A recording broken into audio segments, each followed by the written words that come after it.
Eh bien salut tout le monde, c'est AZK. Aujourd'hui, mini DeFi Actu autour des stablecoins. On va parler d'un thread que je voulais aborder dans le dernier DeFi Actu tout court, mais comme le programme était déjà bien chargé, je voulais pas faire une vidéo de 50 minutes non plus, donc je garde ça pour un mini format d'actualité. J'ai quelques autres actus, quelques autres trucs dont on va parler, et on commence par le thread de Bluechip. Bluechip, c'est une agence de notation indépendante autour des stablecoins, et toutes les semaines, ils font des récapitulatifs sur le domaine des stablecoins. C'est pas toujours intéressant, hein, il y a des semaines où il se passe rien, mais là, sur la semaine qui s'est passée, il y a eu beaucoup de trucs qui sont tombés, donc on va faire le point un petit peu sur tout ça. Tout d'abord, il y a Celsius qui attaque Tether en justice. Qu'est-ce qui se passe? Celsius, ils sont pas morts depuis je sais pas combien de temps. Oui, ils sont morts. Je sais pas du tout où ça en est leur procès, s'ils ont remboursé les fonds ou quoi que ce soit. Mais en tout cas, ils essayent d'aller récupérer des sous, puisqu'en 2022, Celsius avait emprunté des USDT à Tether contre du collatéral en Bitcoin. On vous donne du Bitcoin, en échange on a des USDT, j'imagine qu'il devait avoir un taux assez intéressant, parce que vu qu'ils ont emprunté 3,3 milliards d'USDT, j'ai beau adorer la DeFi, on peut pas faire ça sur AAV, il n'y a pas assez de liquidité. Donc là, ils sont directement allés voir Tether pour faire un deal pour pouvoir emprunter tous ces USDT, sauf qu'en 2022, je pense que vous êtes au courant, c'était pas la meilleure année côté crypto, donc le collatéral que Celsius avait prêté à Tether, sa valeur a trop baissé, donc Tether a liquidé l'emprunt de Celsius. Donc ce qu'ils ont fait, c'est qu'ils ont gardé les bitcoins pour eux, et ils ont pu rembourser la dette de Celsius. Le truc, c'est que maintenant que le prix du bitcoin est remonté, et puis depuis que Celsius a fait faillite, etc., à mon avis, ils essayent de récupérer un petit peu ce qu'ils peuvent, donc ils attaquent Tether en justice, sous prétexte que lorsqu'ils ont été liquidés, c'était pas par rapport au bon prix du marché, blablabla, blablabla. Dans tous les cas, vu comment Bitcoin était descendu, Celsius, il se serait fait liquider dans tous les cas. Ensuite, qu'est-ce qu'on a? Du côté de MakerDAO, ça on en a parlé dans le dernier DeFi Actu, il y a des choses qui sont passées autour du WBTC, et sur la gouvernance de MakerDAO, il y a des discussions pour essayer de baisser la quantité de WBTC qu'il y a dans le collatéral du DAI, parce que pour faire simple, Justin Sun va avoir du pouvoir sur le WBTC.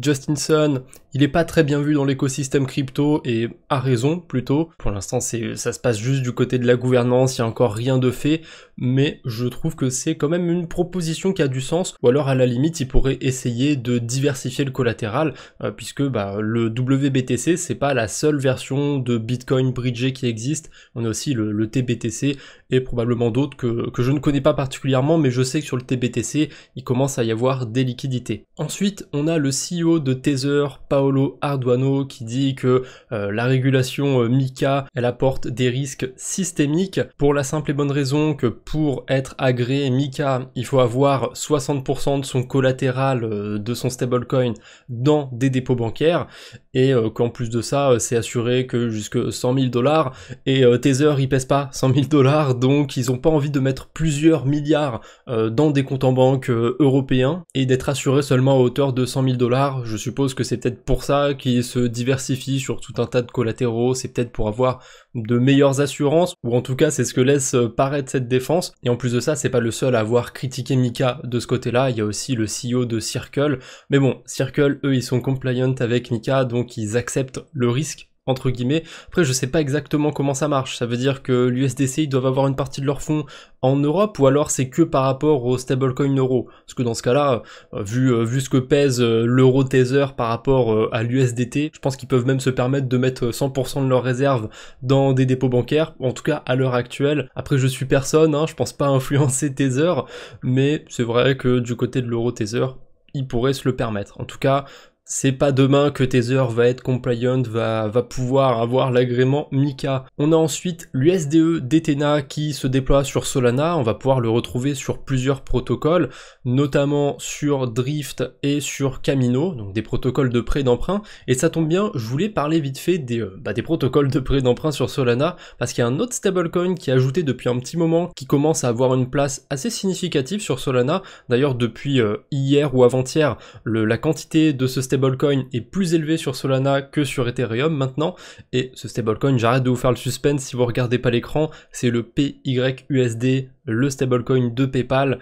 En ce moment, on a des rendements qui sont pas dégueux sur les protocoles de prêt d'emprunt de Solana. Si jamais vous avez des stablecoins dans le coin, ça peut peut-être valoir le coup de mettre une bille dessus. Alors sur Camino, c'est pas là qu'on va trouver le meilleur rendement. Sur Margin Finance, on a 18% d'intérêt quand on vient déposer ses PYUSD. Et sur Drift, on a 17% d'intérêt. En plus, il y a plusieurs dizaines de millions de dollars qui sont déposés, donc c'est un rendement qui devrait pas être divisé par 5 du jour au lendemain.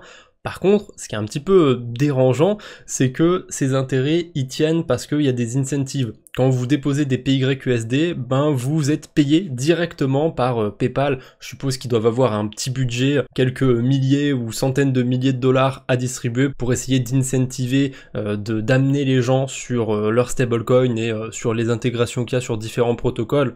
Très classique, hein, ça marche comme ça sur la DeFi, on paye les gens pour les inciter, et ensuite on espère qu'ils vont rester sur notre stablecoin, sur notre protocole, peu importe. Pour ceux qui farment du côté de Solana, bien moyen d'avoir des rendements qui sont pas dégueux autour de stablecoin, pour quelque chose d'assez basique, hein. Là on parle juste de déposer des liquidités sur un protocole, c'est probablement le truc le plus basique qu'on peut faire.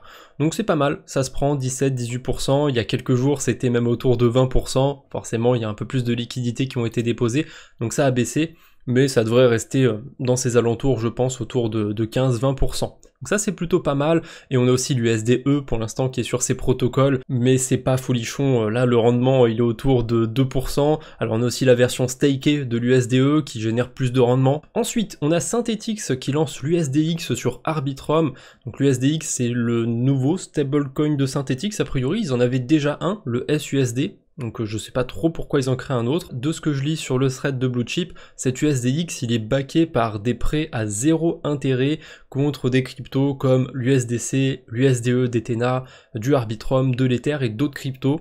Ok, pourquoi pas, un peu curieux.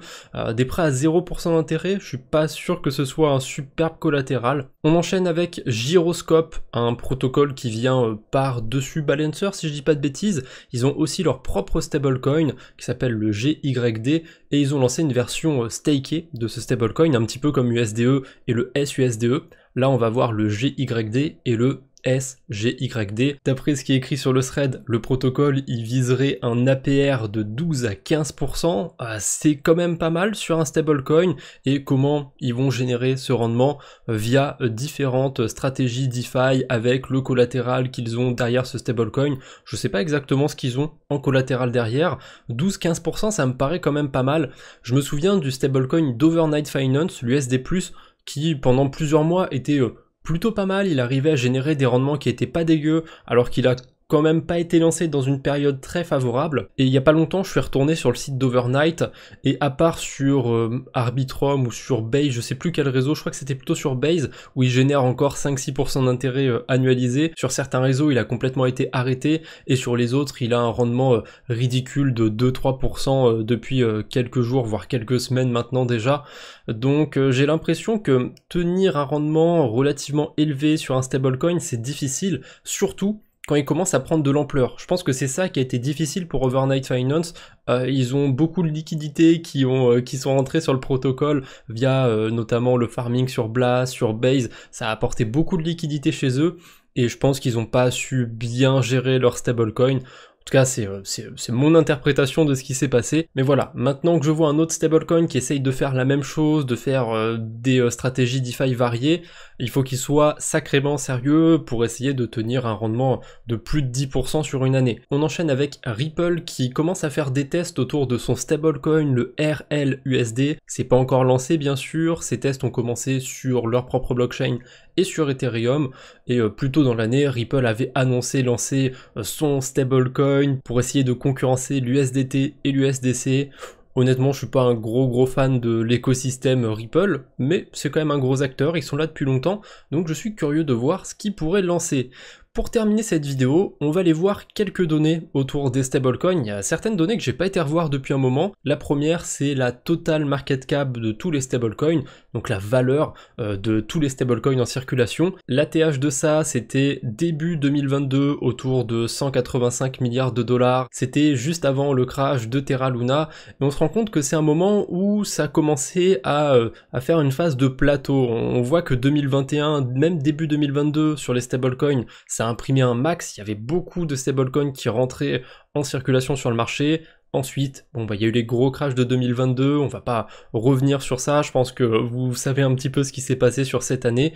On a fait un point bas carrément en 2023, en août 2023, le temps de digérer tout ce qui s'est passé. Alors ça n'a pas descendu tant que ça, hein, puisqu'on est passé de 185, 190 milliards à 120 milliards, il y a quand même beaucoup de pognon, beaucoup de stablecoins qui sont restés sur l'écosystème crypto, et depuis août 2023, c'est reparti à la hausse, notamment via l'USDT, essentiellement même via l'USDT, puisqu'on peut regarder la market cap de chaque stablecoin individuel, et l'USDT c'est juste de la folie quoi, c'est le graphique qui est en haut de l'écran en vert fluo, donc il nous a fait un point bas après novembre 2022, classique, hein, après le crash de FTX, et depuis novembre 2022, USDT il est en up only, il y a que des nouveaux USDT qui sont imprimés, il y a des phases où ça va plus vite que d'autres, on n'est pas sur 2021 où ça a augmenté quand même assez fort, mais l'USDT est clairement en bull run en ce moment, il y en a plus de 116 milliards aujourd'hui. Il y a quelques mois seulement, ils avaient passé les 100 milliards, là ils sont déjà à 116 milliards, ils sont à plus du triple d'USDC, donc le deuxième plus gros stablecoin.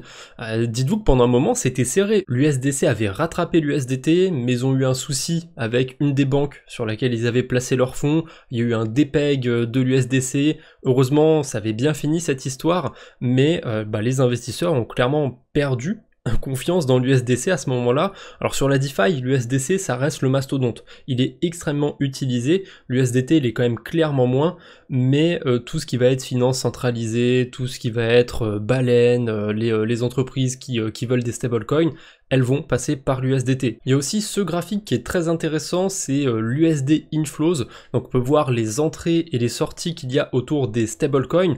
Donc il y a des journées où il y a des milliards qui rentrent, des journées où il y a des milliards qui sortent. Forcément le gros pic de baisse ici, c'était autour de Terra Luna. Il y a eu une grosse perte de confiance autour de la DeFi et des stablecoins à ce moment-là, c'est assez logique.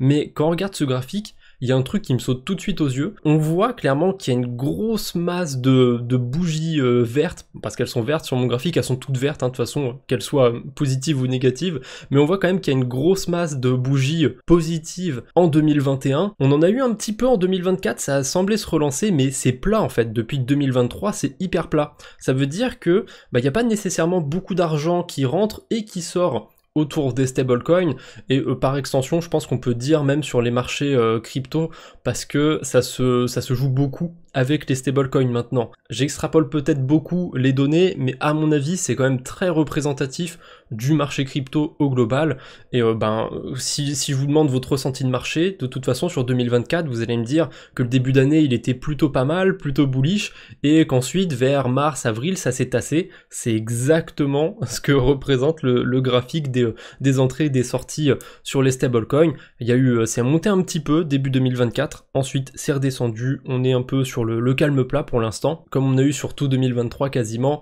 mais ça c'est dû au fait que c'est pas comme en 2021, on n'a pas l'imprimante à billets aux États-Unis qui tourne et qui est à fond. Il n'y a pas spécialement de bonnes raisons pour les investisseurs à se tourner vers des marchés plus risqués, comme celui des cryptos. Il y a peut-être aussi le fait que les cryptos c'était surtout la hype du précédent cycle, peut-être que ça l'est plus maintenant ou plus autant. Bref, il y a plein d'indicateurs, il y a plein de graphiques, mais je vois de plus en plus de graphiques, d'informations qui vont dans ce sens-là. C'est qu'on est clairement pas dans un bull run comme 2021, et il faut arrêter de comparer l'ancien cycle avec celui-là. Peut-être que ça va se passer plus tard, en 2025, en 2026, mais j'ai quand même du mal à y croire pour ma part. Bref, c'est tout ce que j'avais pour aujourd'hui. On a quand même un petit peu digressé en plus des stablecoins. J'espère néanmoins que cette vidéo vous a plu. N'hésitez pas à mettre un j'aime pour me soutenir avant de partir. On se retrouve bientôt j'espère. D'ici là, portez-vous bien. Salut tout le monde.